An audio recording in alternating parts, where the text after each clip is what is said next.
بسم الله الرحمن الرحيم نون والقلم وما يسطرون ما أنت بنعمة ربك بمجنون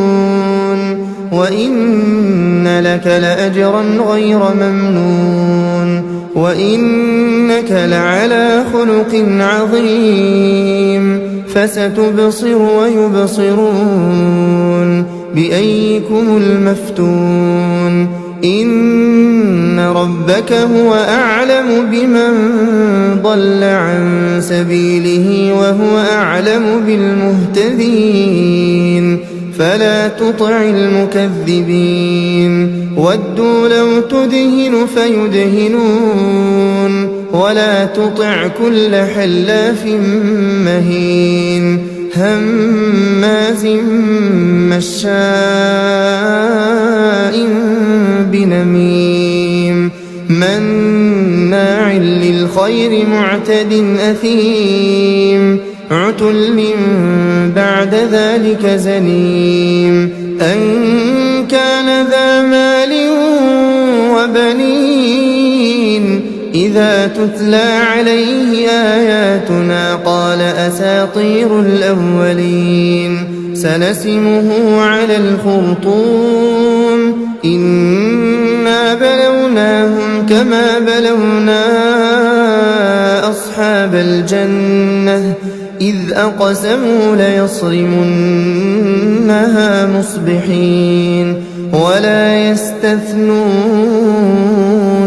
فطاف عليها طائف من ربك وهم نائمون فأصبحت كالصريم فتنادوا مصبحين أن اغدوا على حرثكم إن كنتم صارمين فانطلقوا وهم يتخافتون ألا يدخلنها اليوم عليكم مسكين وغدوا على حرد قادرين فلما رأوها قالوا إنا لضالون بل نحن محرومون قال أوسطهم ألم أقل لكم لولا تسبحون قالوا سبحان ربنا إنا كنا ظالمين فأقبل بعضهم على بعض يتلاومون قالوا يا ويلنا إنا كنا طاغين عسى ربنا أن يبدلنا خيرا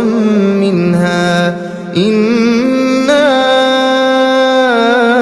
إلى ربنا راغبون كذلك العذاب ولعذاب الآخرة أكبر لو كانوا يعلمون إن للمتقين عند ربهم جنات النعيم أفنجعل المسلمين كالمجرمين ما لكم كيف تحكمون أم لكم كتاب فيه تدرسون إن لكم فيه لما تخيرون أم لكم أيمان علينا بالغة إلى يوم القيامة إن لكم لما تحكمون سلهم أيهم بذلك زعيم أم لهم شركاء فليأتوا بشركائهم إن كانوا صادقين يوم يكشف عن ساق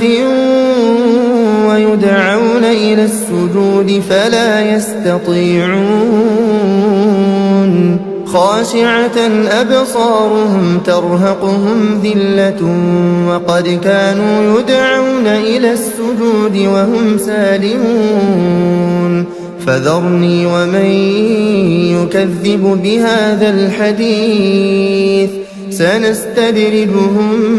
من حيث لا يعلمون وأملي لهم إن كيدي متين أم تسألهم أجرا فهم من مغرم مثقلون أم عندهم الغيب فهم يكتبون فاصبر لحكم ربك ولا تكن كصاحب الحوت إذ نادى وهو مكظوم لولا أن تداركه نعمة من ربه لنبذ بالعراء وهو مذموم فاجتباه ربه فجعله من الصالحين وإن يكاد الذين كفروا ليزلقونك بأبصارهم لما سمعوا الذكر ويقولون إنه لمجنون